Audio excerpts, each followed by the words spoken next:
दोस्तों आज मैं आपसे वो बात करने वाला हूँ जो शायद आप अपने बेस्ट फ्रेंड से भी नहीं करते और शायद खुद से भी छुपाते हैं। इमेजिन कीजिए ऑफिस में बॉस की झिड़कियाँ सुनी, ट्रैफिक में 2 घंटे फंसे रहे, दिमाग थका हुआ है और दिल बस एक ही उम्मीद लगाकर बैठा है कि दरवाज़ा खुलेगा और ठंडा पानी का गिलास मिलेगा और पार्टनर के साथ में बैठकर सुकून से चाय पिएंगे। लेकिन जैसे ही दरवाज़ा खुलता है आपको वेलकम नहीं मिलता, बल्कि मिलता है एक ताना। एक पुरानी बात जो शायद 3 महीने पहले ही खत्म हो जानी चाहिए थी, वो फिर से निकल कर आ जाती है। आपने थकान में पलटकर एक जवाब भी दे दिया और वहीं से शुरू हो गया वही रोज़ का कलेश। वही बेड है, वही तकिया है, लेकिन उस रात उस 6 फुट के गद्दे पर दोनों के बीच में 100 किलोमीटर की खामोश दूरी आ जाती है। आप एक दूसरे की तरफ पीठ करके सोते हैं, आँखों में आँसू होते हैं या फिर गुस्से की आग और दिल में एक ही सवाल, क्या हम साथ रहने के लिए बने भी हैं या नहीं? क्या आपको लगता है ये सिर्फ़ एक नॉर्मल झगड़ा है? मैंने हज़ारों कुंडलियाँ देखी हैं और सैकड़ों घर ऐसे बिखरते देखे हैं जहाँ बात सिर्फ़ एक नमक कम है या देर से क्यों आए से शुरू हुई और डाइवोर्स पेपर पर ख़त्म हुई। कहीं आपका घर भी उस साइलेंट ब्लास्ट की तरफ तो नहीं बढ़ रहा है? अगर आज आपने ये वीडियो स्किप कर दी, तो शायद कल सुधरने का मौका ही ना मिले, क्योंकि रिश्ते सिर्फ बेवफ़ाई से नहीं टूटते दोस्तों, रिश्ते रोज़ थोड़ी-थोड़ी नेगेटिविटी से दम तोड़ते हैं। लेकिन रुकिए, क्या ये झगड़ा सच में आपके ईगो का है या फिर कहानी कुछ और है?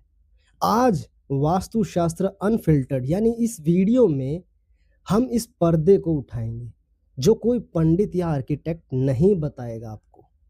कभी गौर किया है, आप जब बाहर होते हो, दोस्तों के साथ होते हो, तो बड़े खुश मिजाज होते हो।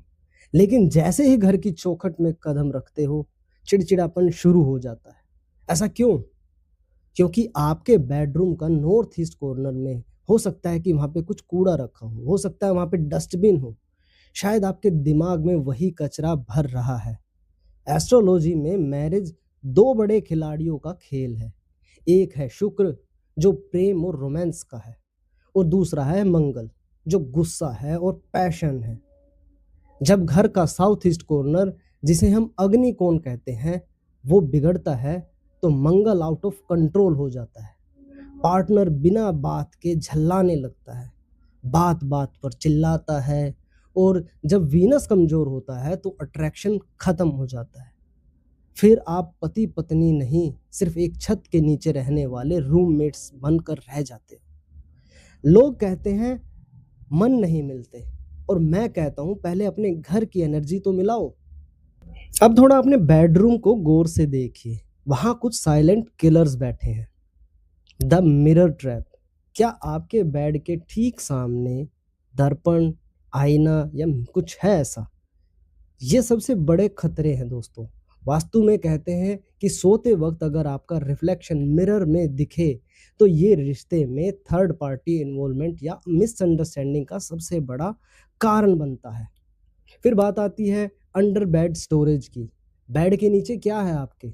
पुराने जूते हैं, लोहे का कबाड़ है या फिर पुरानी फाइल्स हैं। ये राहु को आपके सर के नीचे जगह देता है। फिर वही होता है, रात भर पुरानी बातें दिमाग में घूमती रहती हैं, दिमाग शांत नहीं होता और सुबह होते ही फिर से वही ब्लास्ट शुरू हो जाता है। फिर आती है किचन क्लैश। अगर आपके स्टोव और सिंक एक ही लाइन में है या बहुत पास है तो समझ लीजिए घर में रोज आग और पानी की जंग होगी।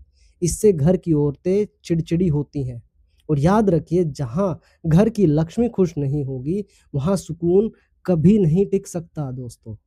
दोस्तों मैं ये सब इसलिए नहीं बता रहा हूँ कि मुझे व्यूज चाहिए।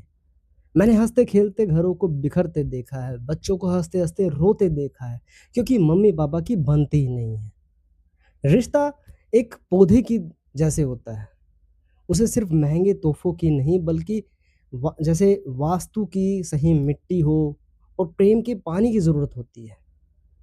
क्या आपको याद है वो पहली मुलाकात, वो घंटों फ़ोन पर बातें करना, वो सब कहीं गया नहीं है दोस्तों। बस घर की गलत एनर्जी की धूल ने उस पर एक पर्दा डाल दिया है।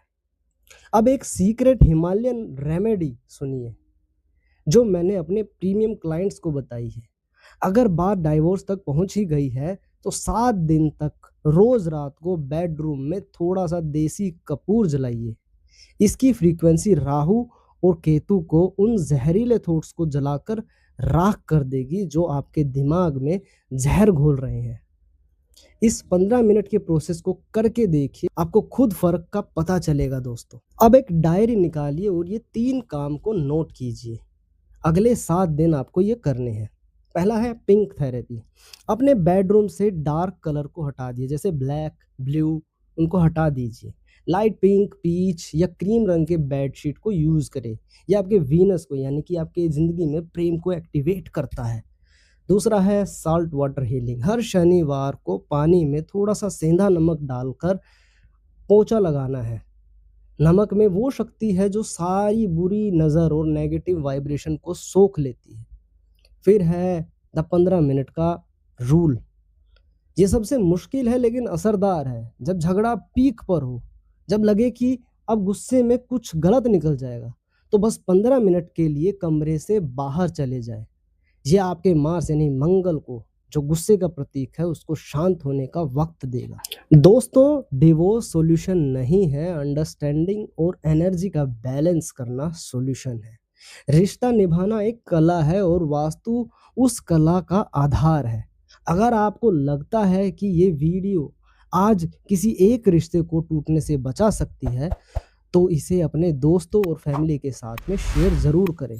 नीचे कमेंट में लिखें कि प्रोटेक्ट और अपनी बर्थ डेट ज़रूर शेयर करें। मैं कोशिश करूँगा आपको बताने की आपका ऑरा कितना स्ट्रॉन्ग है, और कुछ रेमेडी अलग से मैं आपको बताऊँगा। और हाँ, बिना किसी फ़िल्टर के वास्तु और एस्ट्रोलॉजी जानने के लिए वास्तुशास्त्र अनफ़िल्टर्ड बाय जतिन, यानी इस चैनल को अभी के अभी सब्सक्राइब ज़रूर करना मत भूलना। मिलते हैं अगले ही ऐसे ही किसी अनफ़िल्टर्ड सेशन में। तब तक अपने घर को सुकून का मंदिर बनाएँ, किसी जंग का मैदान नहीं। नमस्ते।